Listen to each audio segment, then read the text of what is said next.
shine, shine when the light grows dim. Sing 1, 2, 3, 4, 3, 2, 1. Cause no one can do it like we do it, like we do it, like we do it. Cause no one can do it like we do it, like we do it. Hey everybody, welcome back to Fear of a Flat Planet. My name is Henry Jackson, and joining us today, I believe from sunny California, is Mr. Mark McMorris. Mark, how are we? Lovely. Thank you, Henry. And you are correct. I am in sunny California, but the temps aren't very typical California. It's definitely shifting seasons here. It's getting colder, and it's nice to see. There's snow in the mountains here. Yeah, well, so is Encinitas your base, sort of more full-time base when you're not on the road these days, or?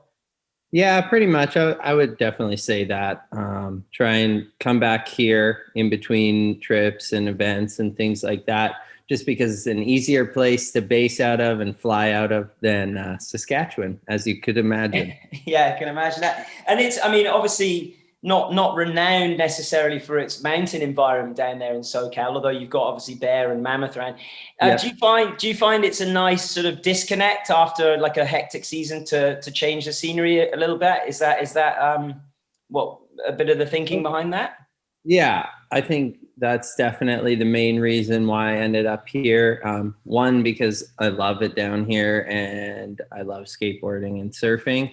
And then two, because I spend all of my time traveling to cold destinations and chasing the winter in the mountains. And when you come back here, you get such a nice reset and just sort of change of scenery and get really excited and get that itch to go back to the mountains. And I think that keeps it really fresh for me. Yeah, speaking of itches to get on the mountain, I had a chat with Seb earlier on in this series, and he was saying he'd been off his snowboard for 7 months, which is like the longest. I mean, you can imagine someone who can't sit still like Seb without being able to strap in. How long since you injury either? Yeah, true. Without That's like just it. I mean, you just posted. Have you been in the mountains in the last few days, last weeks or so? Yeah, I went to Colorado to shoot a Mine 77 catalog for their deep winter launch. And we went to a really neat Ma and Pa resort in the south of Colorado, right on the border of New Mexico, called Wolf Creek. And it's a really, really amazing resort with great terrain. And I just assumed it would be a bunch of old 2-person chairs, but they had like high-speed quads, and it was really legit and quite refreshing. It was quiet up there and quite a solid base for that time of year. I was very impressed. Now, you've been quite evasive on your Instagram. What's that board you're riding? Because it's definitely a departure from what we normally see you on. I saw a little swallowtail on there or something. Yeah, so skeleton key shape, but it's the JBC, Jake Burton Carpenter Cruise 158 coming to you this January for the Mine 77 Deep Winter launch. And it's a great board. I had a ton of fun riding it. I don't really ride those sort of shapes on the resort very often, or on groomers. It just doesn't really happen. I usually ride those neat shapes when I get into the backcountry, but it was really fun to ride it on the resort, and super responsive. And yeah, if there's no park features, I think I would rather be riding a board like that. It made it quite a bit more fun. Yeah, just a little bit different feel, different flow. Different response. And that board was super responsive, a narrower board than I would normally ride, and really fun. What's we say narrower than normal. So what is your normal sort of setup? What do you rock sort of for your getting business done? My everyday board is a 157 process camber. And we've pretty much implemented everything I've tweaked over the years to the stock process. The only thing different is my nose and tail are just round, symmetrical, opposed to kind of like the squared up nose. And I think that's just personal preference for me. And then I ride medium Malavitas with small straps. Okay. So I can crank them super tight. And then I ride a size 11 SLX. All right. So you say, so you switch out the straps on the bindings. Are you someone, do you kind of obsess over the setup? Is it something for you that you get on something and you're like, no, this is not right. I need to tweak this, or, because I know some guys are like, yeah, just give me anything, I'll send it. Yeah. I used to be like that. I'm a little bit more particular now, just due to all my injuries I've had and stuff. Like, I have cant in my bindings, like on the base plate. So like I kind of stand like this, and that seems to be a lot easier on my knees and hips, which it was kind of new last year. And now I can't ride without it. I love it so much. And yeah, we're trying to implement that in more of like the stock products and just trying new things so that we can continually evolve. So do you have quite a lot of input then? And so you keep mentioning like the kind of stock products, because obviously there isn't necessarily a Mark McMorris Pro model out there or anything. And so you say you're on the process. Do you have like full input into those stock models? Is there a bunch of you? Is it just you? Like, how does it go around with the roundtables? I know that they do it, but yeah, we talk product quite a bit with the riders at Burton, and that was a huge thing with Jake. Was just like, we're on the product the most. We have to be making the calls, and then there's no one riding the process as much as I am. So it's kind of like my board. So we'll try new things and then we'll implement it to the stock board if it works. Like, I used to put carbon fiber under the feet, like just to make it a little more snappy and stiff. And then now that's just in the everyday board. And you see that happen. And we kind of try things as the riders, and they really do come to life at Burton, which is really cool. And, everyone sort of has their board and they're kind of in charge of it. And then we all come together for those fun shapes and try and make the best product we can. And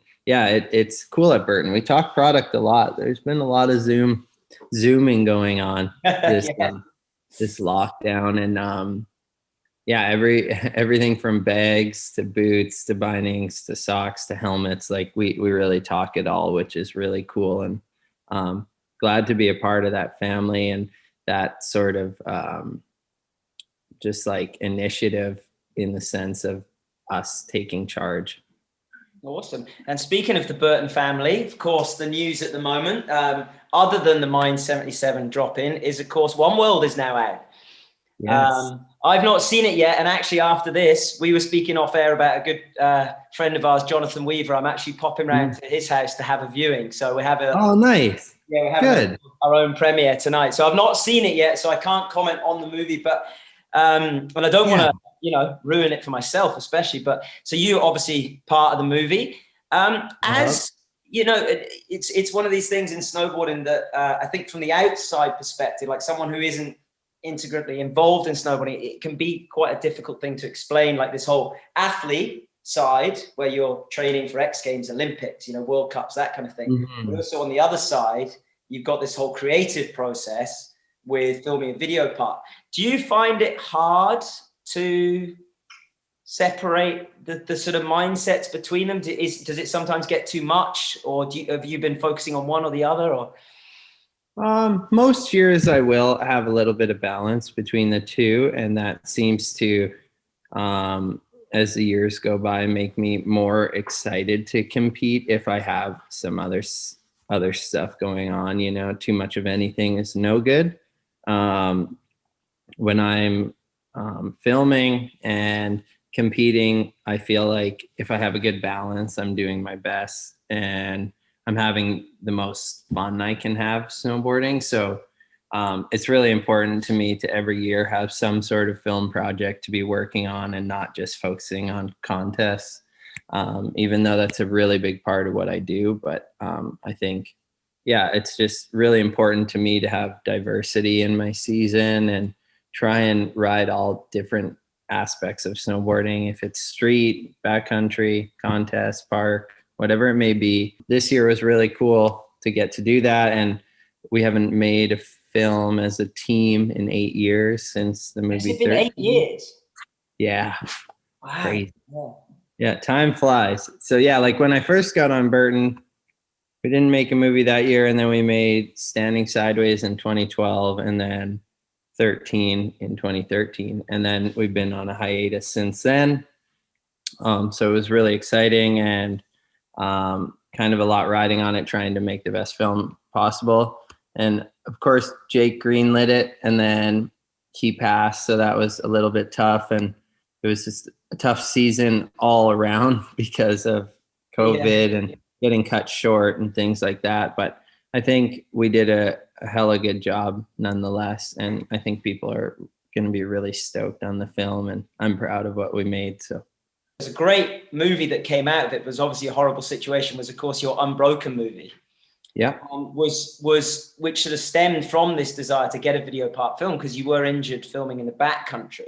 Yeah. And went through that whole process of like, I mean, for anyone who hasn't seen it, make sure you go and check out Unbroken. It's incredible, story of almost tragedy to a tribute to Mark's resilience. But is there any point, after an injury like that, where you did have to question your goals? Like, because obviously you came back and absolutely smashed it for the Olympics, but was there any part of that you're like, maybe the filming shouldn't be part of it? Or did it make you more determined in a way to sort of show that it can still be done?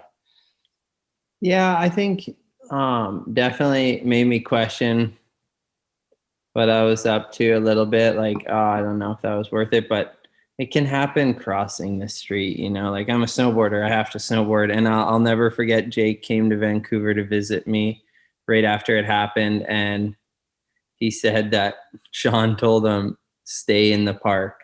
And I'll never forget, I basically in my broken state started punching Jake, and Jake loved that. Because he was like, and I was like, no, fuck that. I'm a snowboarder.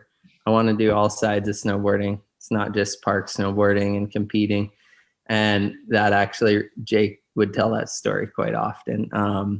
And yeah, I just think that's just the way it goes, I had already had my spot on the Olympic team, and I wanted to go get some clips in the backcountry because I'm an all-around snowboarder and I take pride in that. So I don't think it really crossed my mind in a serious note that I was going to stay away from the backcountry on certain years.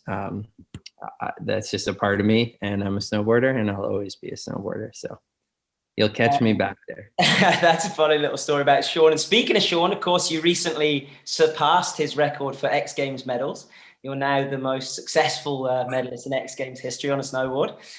Do you ever get a little worry in your back of the head that Sean might show up and be like, I want that record back. I think I'm going to. Oh, I'm sure.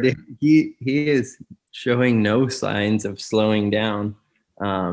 He's on it. When I talked to Seb, he talked a little bit about how, he had quite an established career when the kind of team sort of started, I guess, gathering momentum. Mm-hmm. He sort of went through a process of well, I'm good. Like, who are these guys? Do I need this? Do I need to be part? Yeah. And then sort of going through that to now kind of saying like it's his support group. It's almost like his family on the road. Like everything that it brings to the table has like enriched his snowboard life. Whereas in the beginning, he was kind of like, didn't really know what this was. Did you find that? Did you go through a similar process when it came around? Was it still in its infancy when you got on the team, or was it more a sort of a part of what was already going on when you got involved?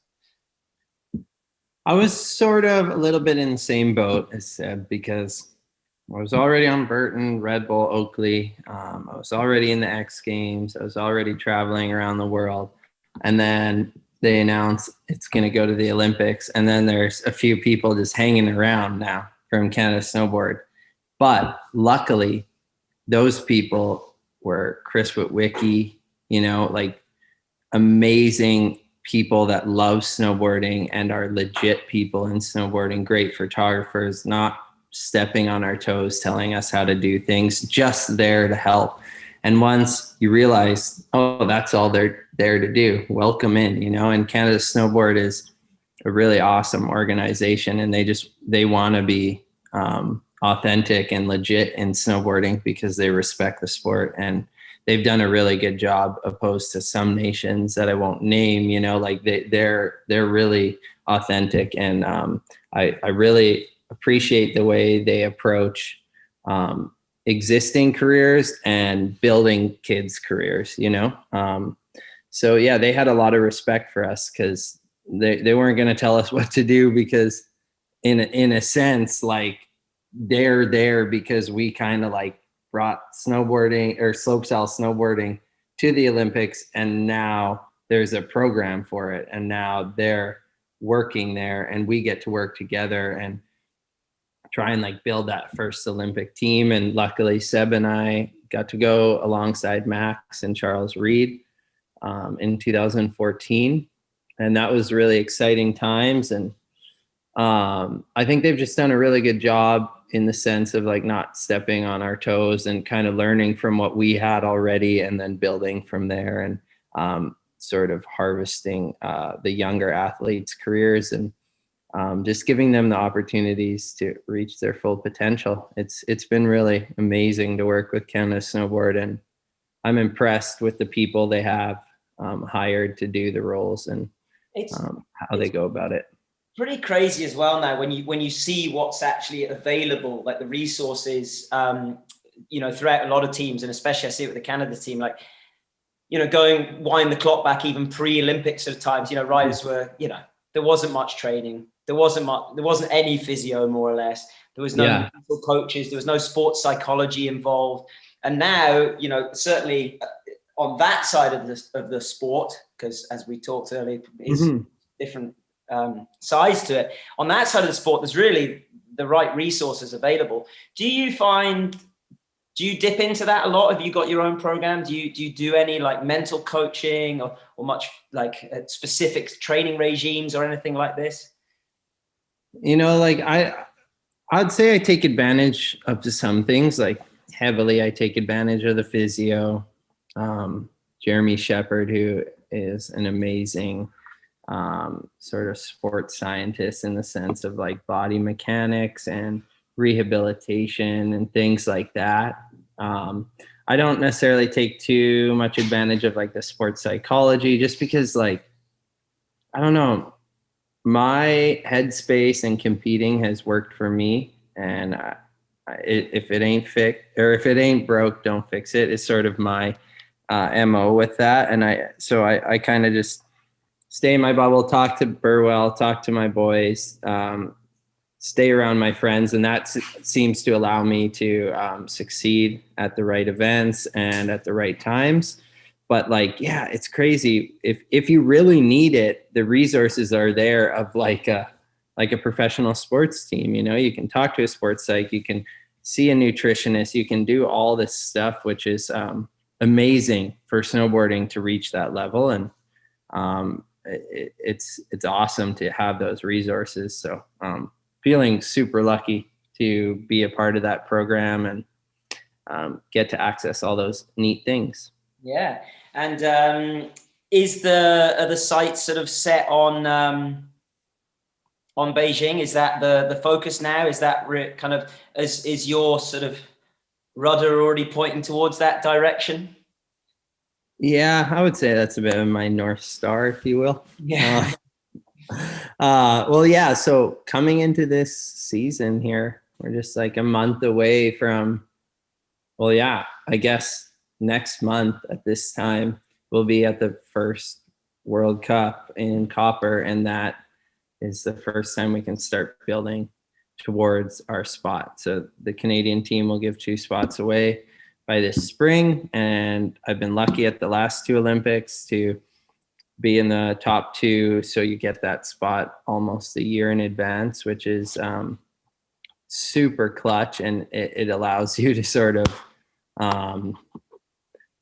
not have to stress on the year of, and more just worry about perfecting your craft and getting as dialed in as you can, and not worrying about making finals and all these results and things like that. So yeah, it's on, and I would really like to finish this season in the top 2 and be able to lock in my spot. And yeah, I don't know, I'm going to do everything in my power to be at the 2022 Olympics, and I'd like to change the shade of the medal and come home with 2 this time. But yeah, I don't know, there's a lot of water to go under the bridge before then, and snowboarding is a ever so progressive sport. So we'll see what happens. But I feel like I'm riding at the top of my game, and I'm more experienced than I've ever been. So I think I have a good shot to be there and to do well.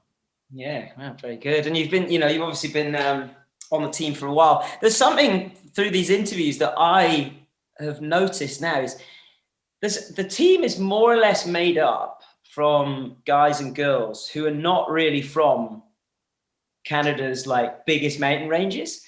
Yeah. Like obviously you're from Saskatchewan, like a bunch of the guys and girls from Ontario. Spencer, I mean, Spencer's from BC, but from a tiny little island with like not like a 5-star resort or anything. But I would definitely say I'm the most vertically challenged. But pretty much everybody from the team comes from a vertically challenged place. Like, what do you think that's about? Like, do you think because like a lot of the Canadian scene are spoiled with the kind of backcountry resources or like the mountains, like they're not quite as hungry for the sort of breakout mode that you guys have, or? Well, I think maybe that is a reason. But when you look around the snowboard industry and all the best people like Norway, Finland, those places aren't very great for snowboarding either, and when you grow up in that environment and you like something, you're just a bit more passionate for it. And then when you get to go to one of those stellar resorts, you're just like that much more hungry, opposed to just growing up there and the jadedness of it. And I think people that come from places that aren't the best want things more and go for it a little bit harder. And that's my take on it. And I've been asked that question a few times over my career, and that's truly what it is for me. Like, I remember getting to go to great resorts, and when you would go to these events and things like that, and it was just like the holy grail. And then you would go back home and you just couldn't wait to go back to like a real mountain again. And the passion was there and the drive was definitely there. So where was did you have a local zone that you could shred growing up? Where was the closest to you? Yeah. So outside of Regina, where we had a family cabin, it's like flat farmland, and then it dips into this ravine and there's a lake.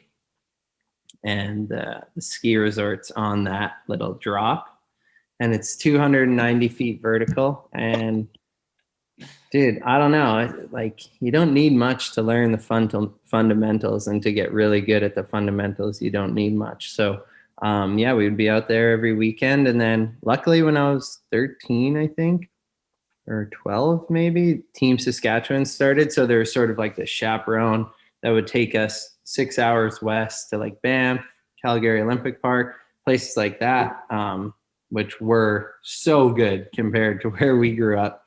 And we would go there every second weekend and get the opportunity to ride quite a bit. So without that, I think I would have been hooped. So thank you to Team Saskatchewan and Russell Davies for driving my ass to the mountains all the time.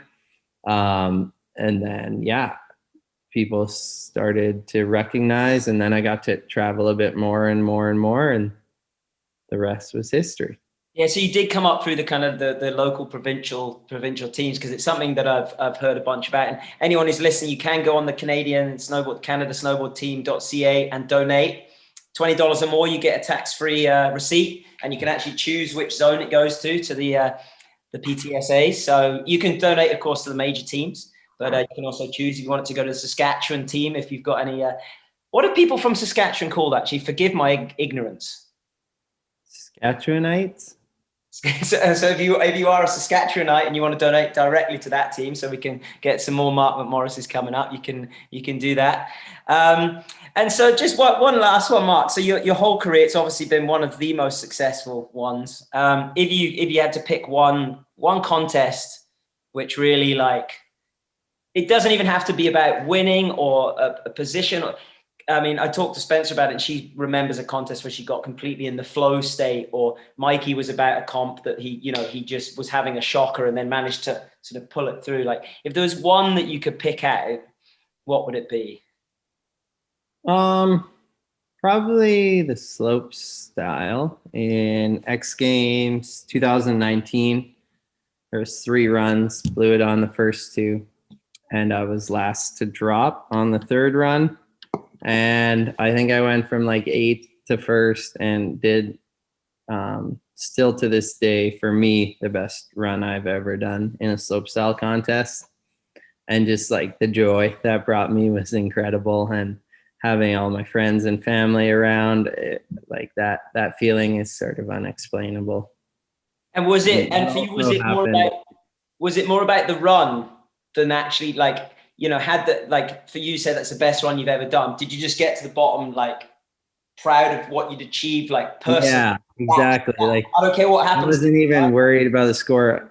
I was pretty damn sure there wasn't going to be there wasn't a better run than that. But also I was just like ecstatic with what I was able to pull out of my ass. Well, on that note, Mark, I hope you can continue to pull runs like this out of your ass. And thank you so much for joining us today. We're going to let you get back to, well, sadly not the best SoCal weather, but yeah, get back on snow soon, and we'll see you there.